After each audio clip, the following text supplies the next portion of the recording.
Jake Harrison looked out the window of his spaceship. The stars were not moving anymore. His ship had stopped in space near Earth's moon. He was the commander of the UES Defiance, one of Earth's best warships. But today, even the best ship felt very small. Something was happening in the dark space ahead. The air around the moon started to shimmer like water. Then the alien ships appeared. First one, then 10, then 50. Jake counted them as they kept coming. 200 ships, 250. Finally, 300 massive alien vessels floated in space above the moon. Each alien ship was huge. They were as big as entire cities. Some were even bigger. The largest one was shaped like a long knife, stretching for miles through space. Dark metal covered their hulls and strange lights blinked along their sides. They cast shadows across the moon's surface, making it look gray and cold. Jake's hands shook a little as he reached for the communication button. "This is Commander Harrison to all Earth ships. The aliens are here. I count 300 vessels. They look ready for war." A woman's voice answered him through the radio. It was Admiral Lisa Carter, speaking from Earth Command deep underground. Her voice was calm but serious. "Jake, we see them too. All ships must stay in defensive positions. Do not shoot first. Wait for my orders." Jake nodded even though she could not see him.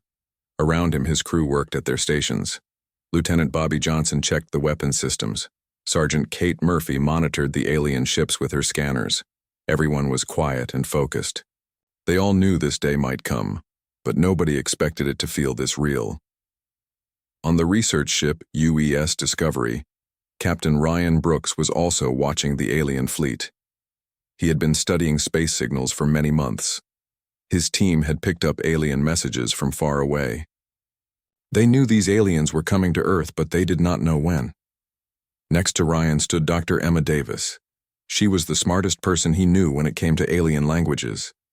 For weeks, she had been working day and night to understand what the aliens were saying to each other. What she learned made her stomach hurt with worry. "Captain," Emma said quietly, "these aliens are not just coming to fight us. They want to make an example of Earth. They want other planets to see what happens when you fight the Zephyrian Empire." Ryan felt cold fear run down his back.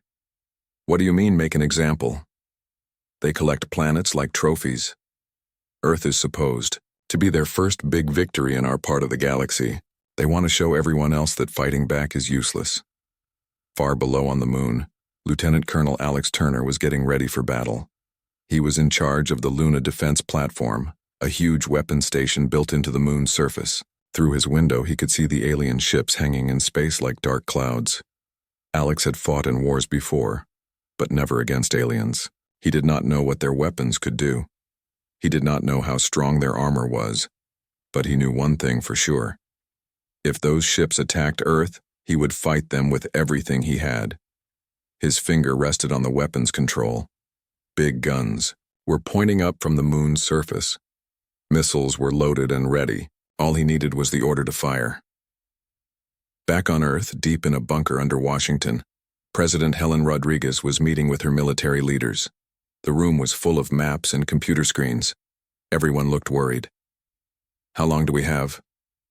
the president asked. General Marcus Webb, the top military commander, looked at his papers. Based on their formation, they could attack in 6 hours, maybe less. The president closed her eyes for a moment. When she opened them, she looked tired but determined. "Send a message to all our ships. Tell them to be ready." On the alien flagship, General Vexithara was preparing his own plans. He had 4 eyes that glowed with a cold light. His skin was gray and rough like stone. He had conquered many planets for the Zephyrian Empire, but this was different. This was going to be special. He opened a communication channel to the human ships. His image appeared on screens all over the human fleet. When he spoke, his voice was deep and frightening. "Humans of the planet Earth," he said, "your species has been chosen for immediate conquest. You will surrender now or you will die. If you surrender, your death will be quick. If you fight, your death will be slow and painful." Jake Harrison looked at the alien general on his screen. He felt anger building in his chest. This creature thought humans were weak. It thought they would just give up without a fight. Admiral Carter's voice came through the radio again. All ships, prepare to receive a diplomatic message. Jake was chosen to deliver humanity's response. His ship moved closer to the alien flagship. As he got near, he could see how big it really was. His ship was like a small fish swimming next to a whale. He opened a communication channel to General Vexithera. The alien general appeared on his screen again, looking amused. "Human, have you come to surrender?" the general asked. Jake looked straight into those 4 alien eyes. His voice was steady and strong. "I have come to give you a warning. Leave, now and never come back. This is your only chance." The alien general laughed. It was a horrible sound, like metal scraping against metal. "Your primitive weapons cannot hurt our ships. Your warning means nothing to us." Jake smiled, but it was not a happy smile. "The warning is not about our weapons. It is about what we will become if you force us to fight. We have a saying on Earth: do not go gentle into that good night. You are about to learn what that means." The alien general stopped laughing. Something in the human's voice made him feel uneasy. Dr. Emma Davis was listening to alien radio chatter when she heard something that made her blood run cold. The aliens were not just planning to attack Earth. They were planning to use Earth's defeat as a weapon against other planets. They would tell every civilization in the galaxy, "Look what happened to the humans when they tried to fight us."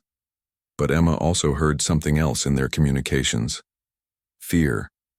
The aliens were afraid of something, though she could not figure out what it was yet. Jake's ship returned to the human fleet. The alien ships began moving into attack formation. War was coming, and everyone knew it. On the moon, Alex Turner watched the alien ships spread out like hunters surrounding their prey. He spoke into his radio to all the gun crews under his command. "This is it, people. They think we are going to be easy. They think we will break and run. Let us show them what humans are really made of." The alien ships powered up their weapons. Strange energy began building along their hulls. The war for Earth was about to begin. President Helen Rodriguez walked quickly down the underground hallway. Her shoes made clicking sounds on the metal floor.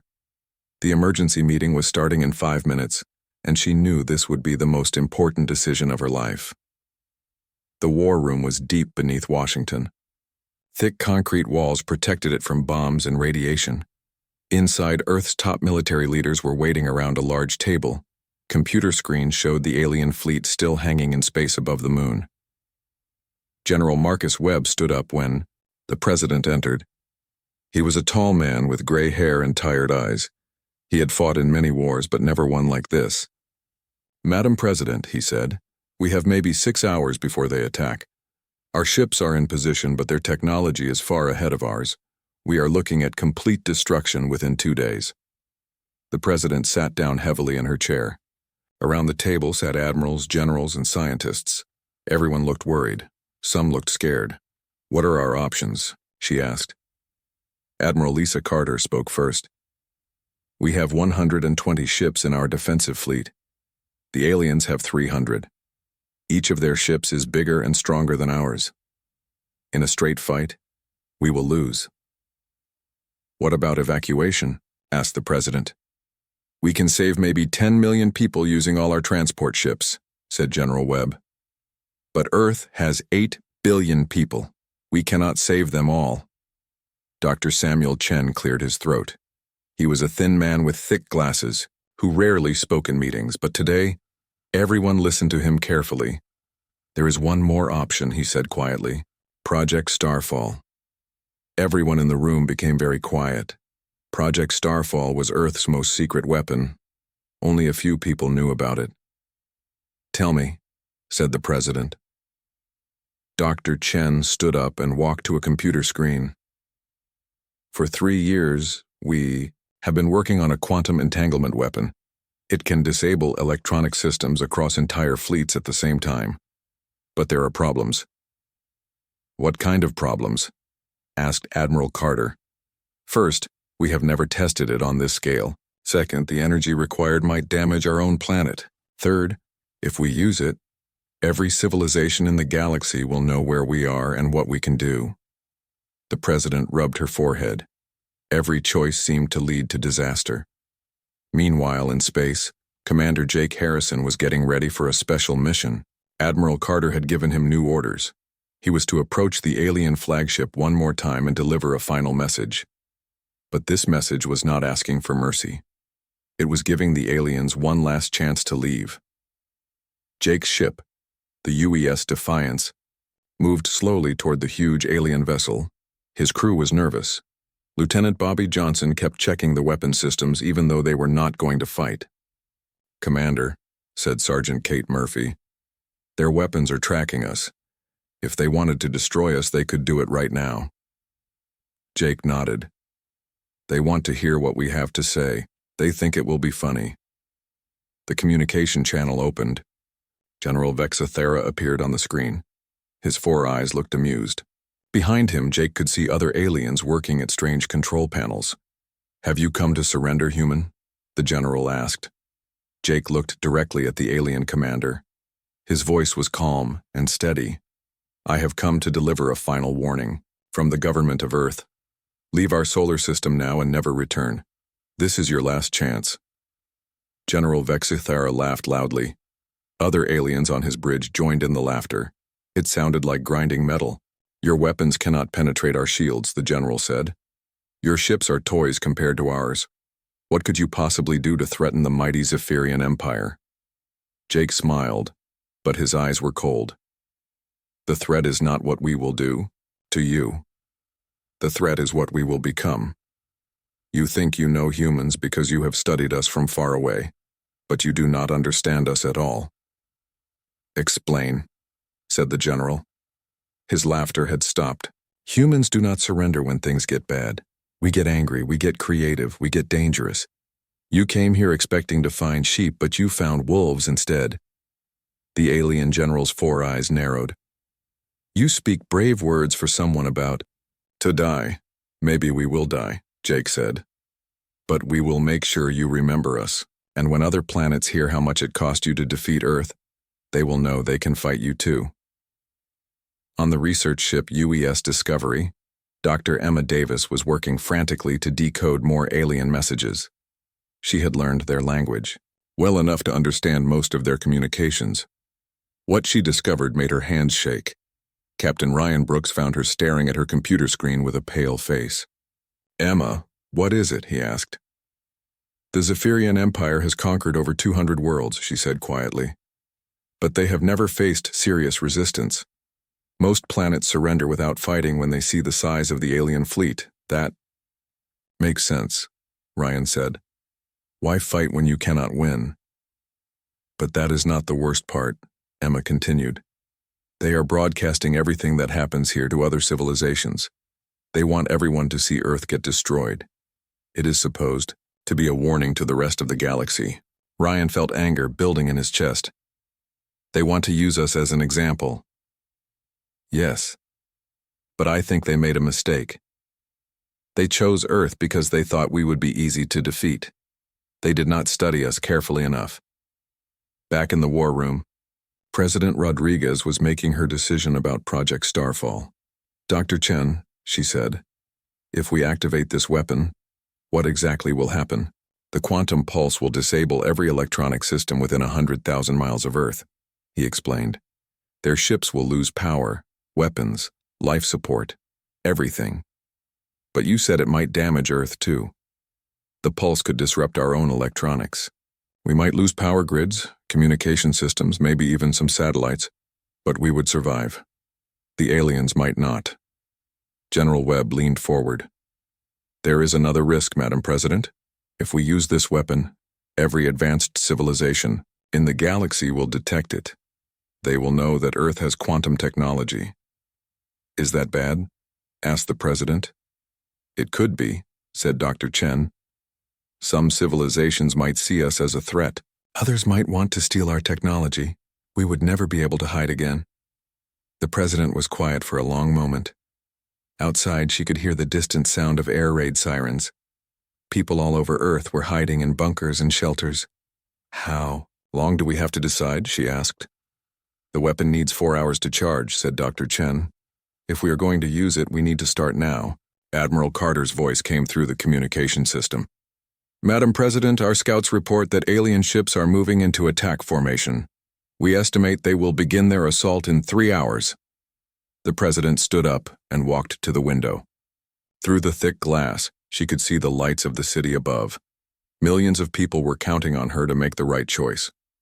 Dr. Chen, she said finally, begin charging the quantum weapon, but do not fire it until I give the direct order. Yes, Madam President. She turned back to the military leaders. General Webb, Admiral Carter, prepare all our forces for battle.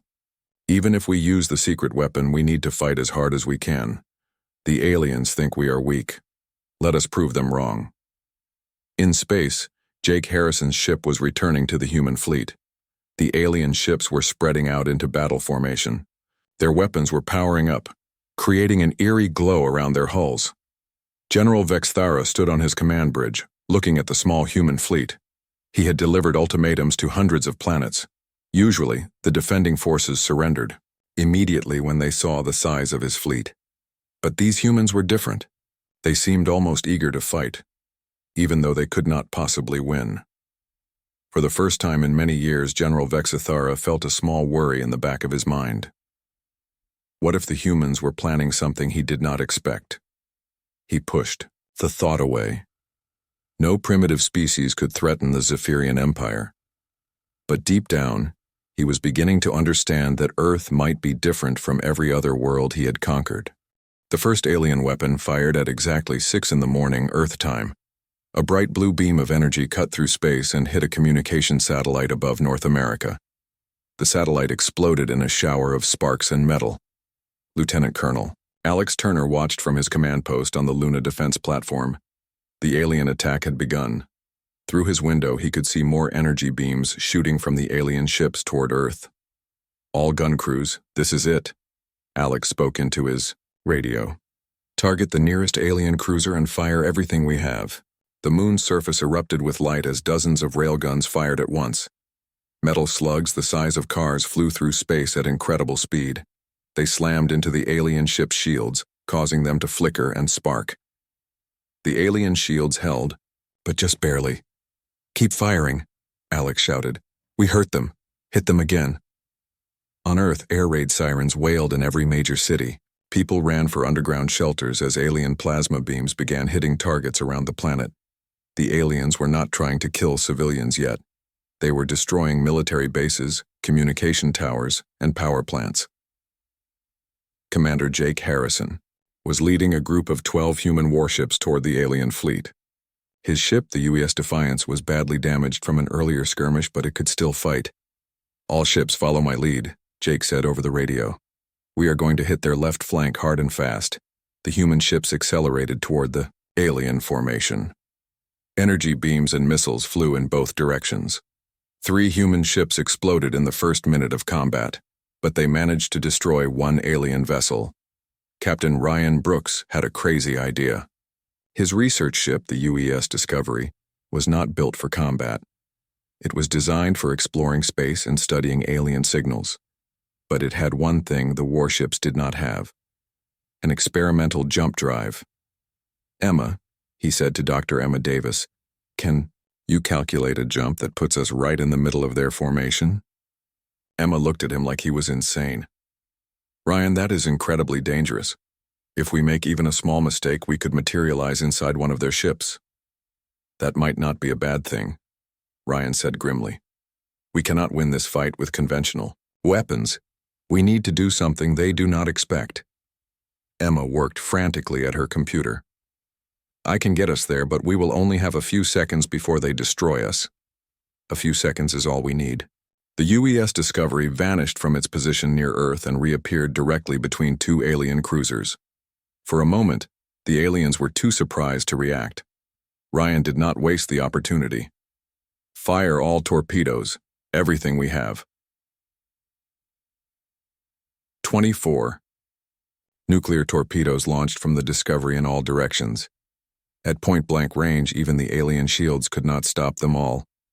2 alien ships exploded in brilliant fireballs.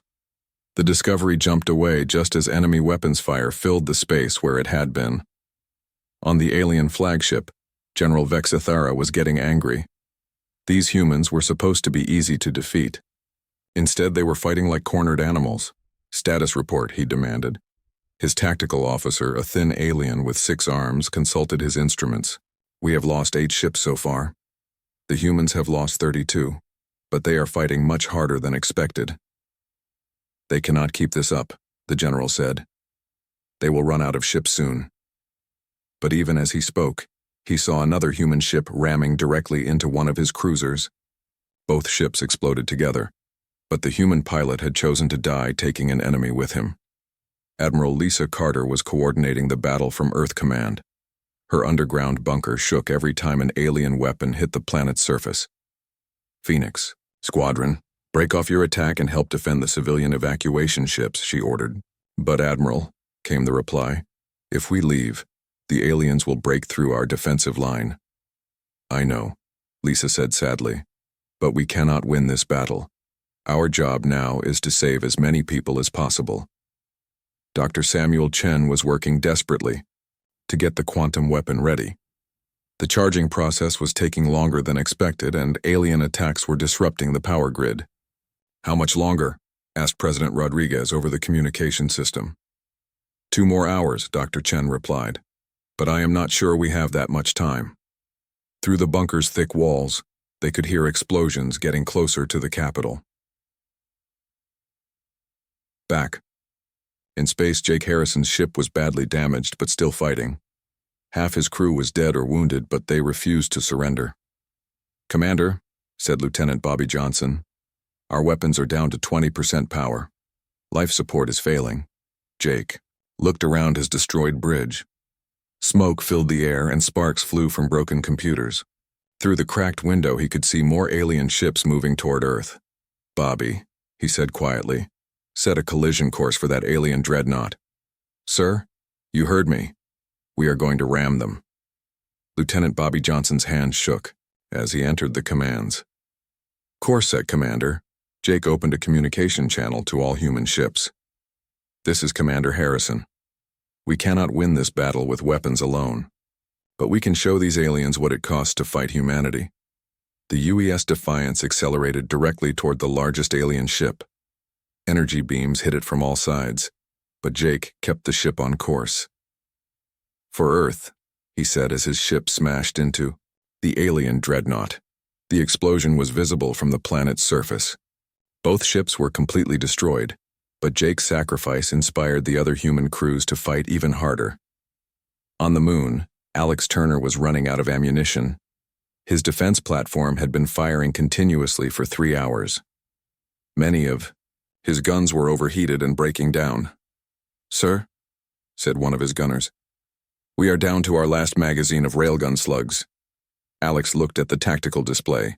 There were still over 200 alien ships left, but they had moved closer to the moon. Maybe close enough for a desperate plan. Prepare to detonate the fusion reactor, Alex ordered. His crew stared at him in shock. Sir, that will destroy the entire platform. We will all die. Yes, Alex said calmly, but we will take a lot of them with us. The Luna defense platform had a massive fusion reactor that powered all its weapons and systems. If it exploded, it would create a blast powerful enough to damage every alien ship within 50 miles. All personnel to escape pods, Alex ordered. That is a direct command. Most of his crew obeyed, but several stayed behind. If you are staying, Commander, so are we, said his chief gunner. Alex felt proud and sad at the same time. Then let us make this count. Dr. Emma Davis was monitoring alien communications when she heard something that made her heart race. The aliens were getting worried. Their casualties were much higher than expected, and their own command was questioning the invasion. Ryan, she called to Captain Brooks. Listen to this.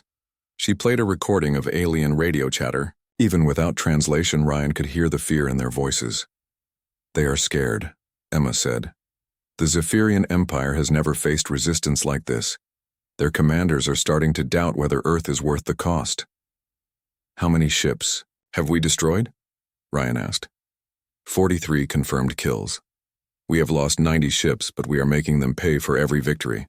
On the alien flagship, General Vexithera was receiving an urgent message from the Zephyrian High Command. The Empire's leaders were watching the battle, and they were not happy. "General," said the voice of his superior, "your casualties are unacceptable. This was supposed to be a simple conquest. The humans are fighting harder than any species we have encountered," Vexithera replied.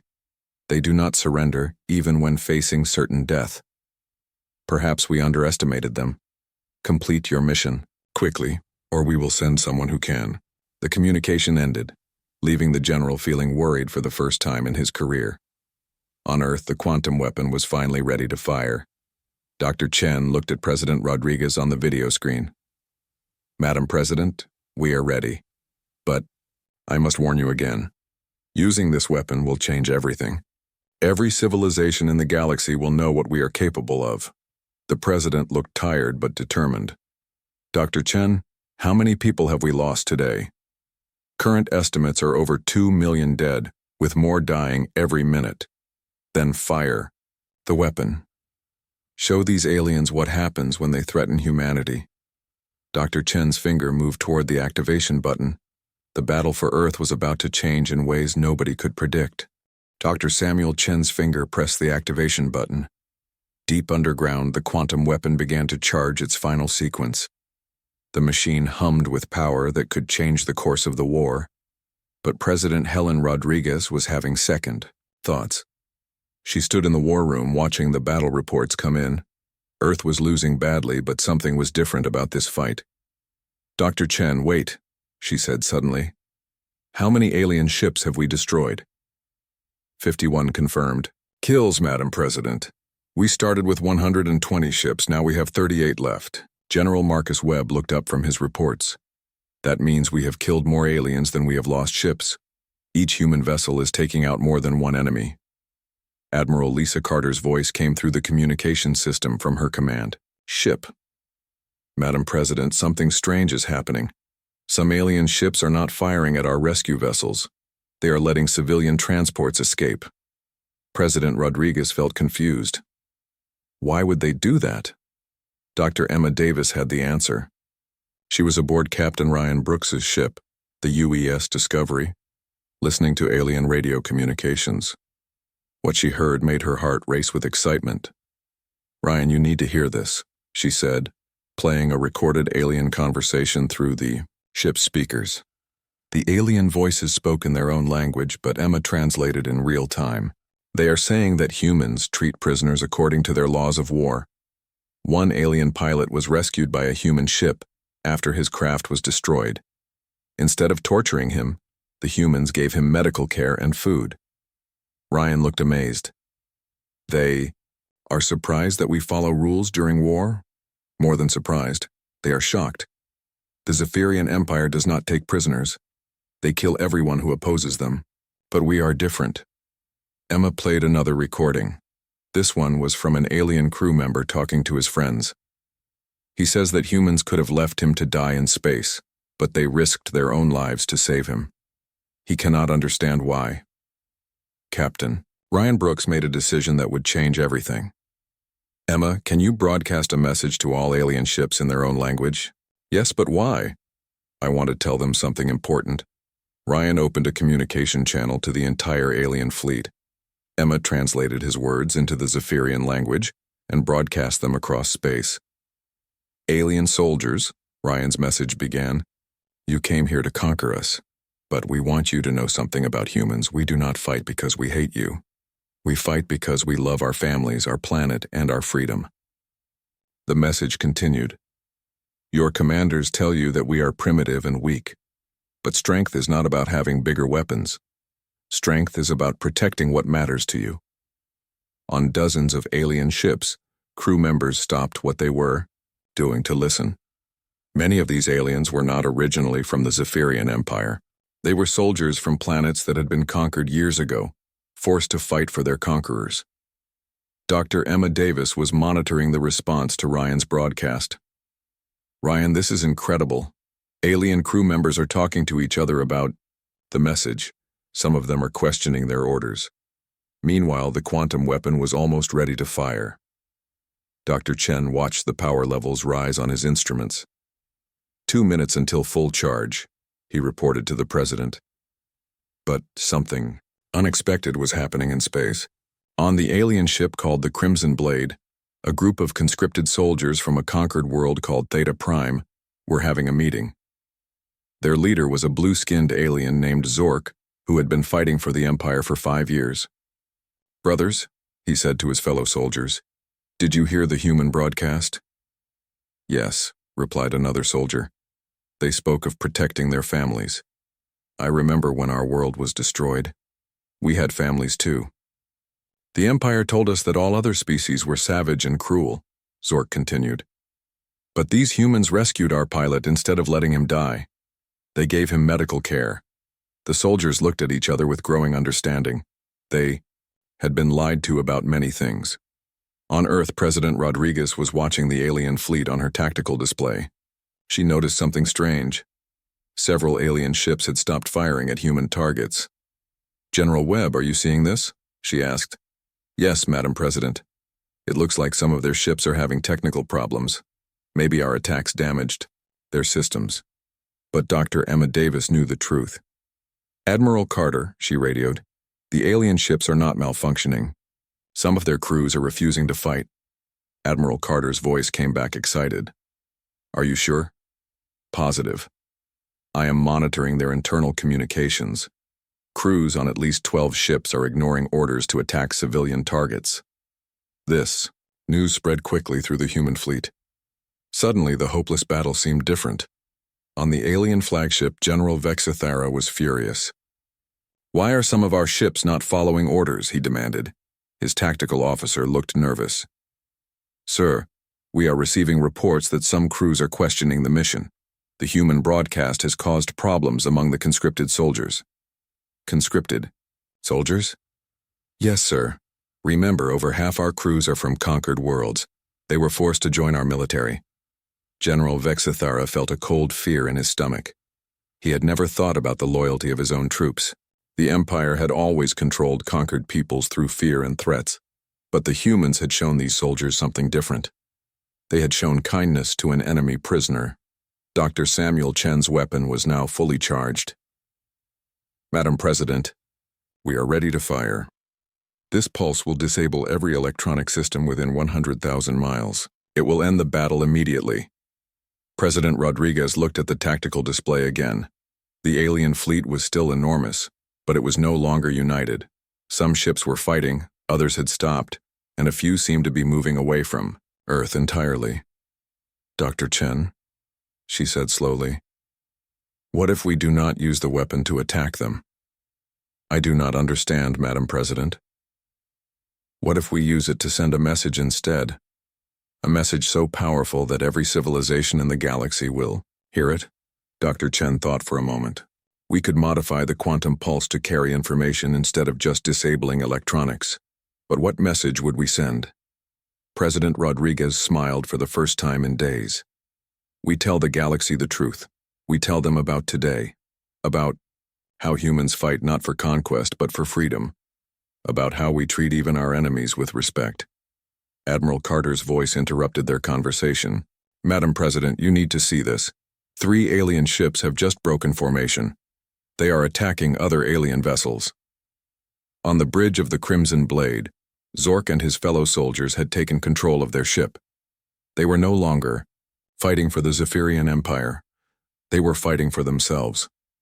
"Target the command ship of Squadron 7, Zork ordered. "They destroyed our homeworld 5 years ago." Similar mutinies were breaking out on other ships throughout the alien fleet. Soldiers from conquered worlds were remembering who they used to be before the Empire enslaved them. General Vexthara watched in horror as his own fleet began fighting itself. "This is impossible," he said. "How can a single broadcast cause this much chaos?" His tactical officer had an answer that chilled the general to the bone. "Sir, I think we made a mistake when we chose Earth as our target." "What do you mean?" "We thought humans would be easy to defeat because they seemed primitive, but they are not primitive. They are something we have never encountered before." "What are they?" "They are free, sir. and freedom is contagious. On Earth, the quantum weapon was ready to broadcast humanity's message to the stars. But the battle above was already changing. The mighty Zephyrian Empire was discovering that some things cannot be conquered by force alone. Dr. Emma Davis looked at Captain Ryan Brooks with tears in her eyes. "Ryan, we might actually win this, not by destroying them, but by showing them who we really are." The war for Earth was about to become something much bigger. It was about to become a war for the freedom of the entire galaxy. General Vexithara received his final orders from the Zephyrian High Command. The message was short and brutal. Destroy Earth completely. No prisoners. No survivors. No second chances. The Empire's leaders were angry and frightened. What had started as a simple conquest was turning into a disaster.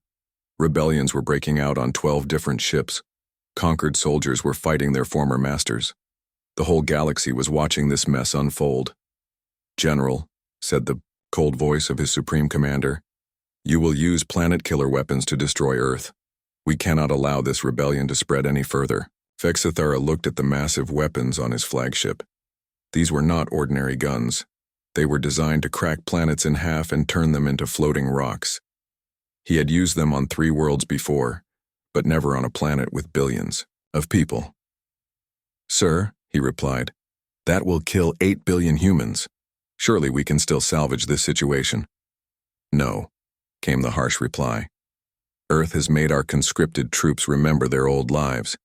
They are remembering what freedom felt like before we conquered them. This disease must be stopped now." The communication ended, leaving General Vexithara alone with his terrible orders. On the rebel ship Crimson Blade, Zork and his fellow soldiers were fighting for their lives.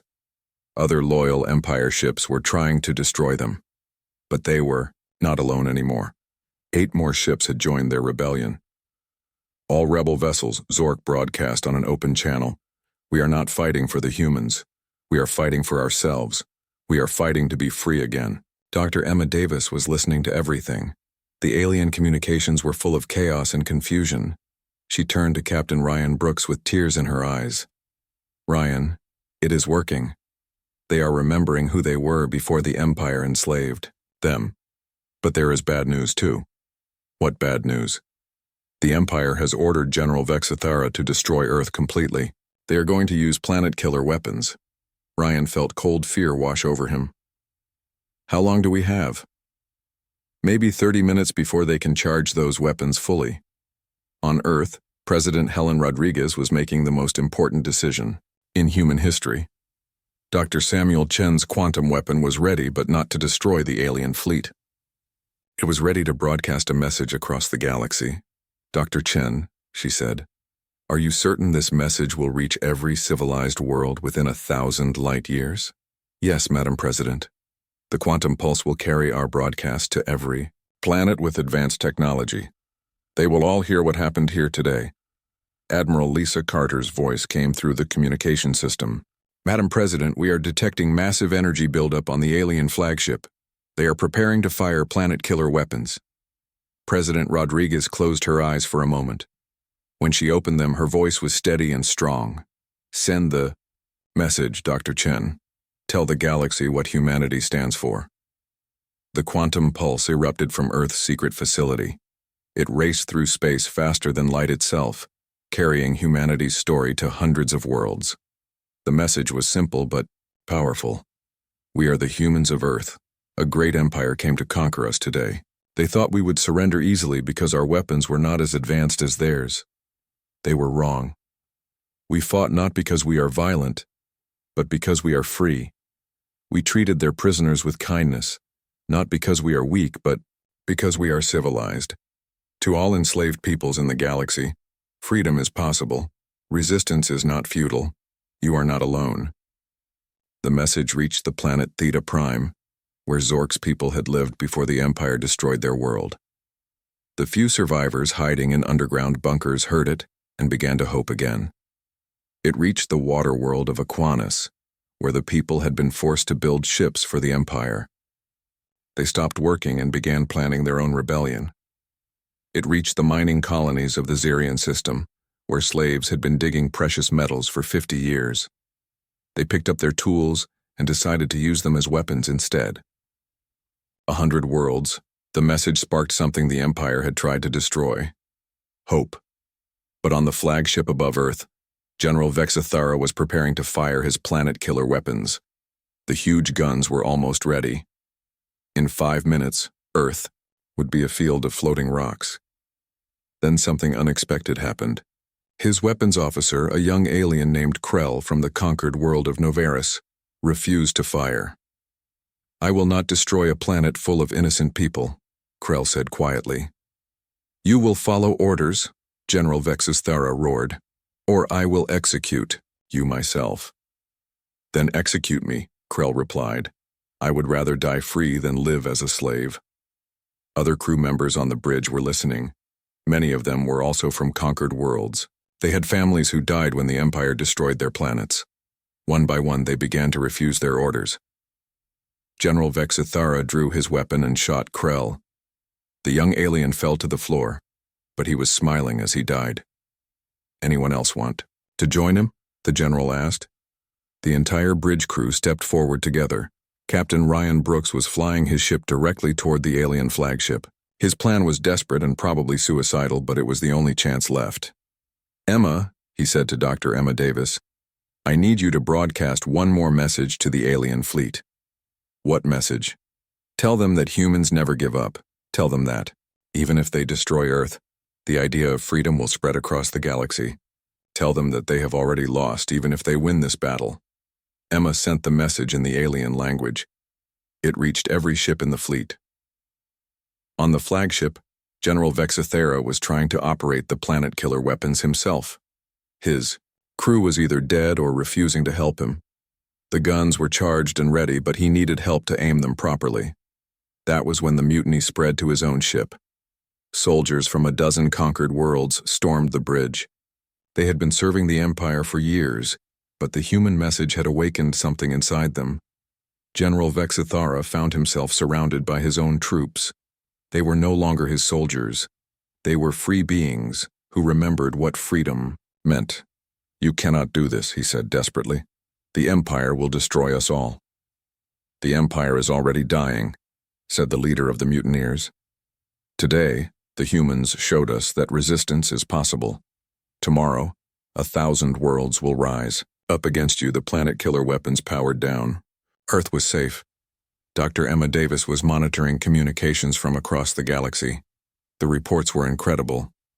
"Ryan," she said with excitement, "rebellions are starting on 50 different worlds. The Empire's communication networks are being overloaded with reports of uprisings. What about the fleet here? Over half the ships have joined the rebellion. The rest are retreating toward the edge of the solar system." On Earth, President Rodriguez was receiving similar reports. The impossible had happened. Humanity had not just survived the invasion, they had started a galactic revolution. "Madam President," said Admiral Carter, "we are receiving surrender requests from 17 alien ships. They want to join the human alliance against the Empire." The President smiled. "Tell them they are welcome, but they must understand, we do not conquer worlds, we liberate them." General Vexithara was now a prisoner on his own ship. The mutineers had taken complete control. As they prepared to return to their homeworlds, he realized the truth. The Empire had come to Earth expecting to find easy prey. Instead, they had awakened something that would destroy them: the idea that freedom was possible. The Zephyrian Empire had targeted Earth first because they thought humans would be the easiest to defeat. But they had received their one last warning from Commander Jake Harrison, and they had chosen to ignore it. Now they faced the consequences. Across the galaxy, enslaved peoples were rising up. The empire that had seemed invincible was crumbling from within. Earth had survived, but more importantly, Earth had given the galaxy something precious: hope. The war was not over, but the outcome was no longer in doubt. Freedom, once awakened, could not be stopped. The Empire had received their warning. They had chosen to ignore it. Now they would learn what it truly meant when humans said, "Do not go gentle into that good night." The galaxy, would never be the same.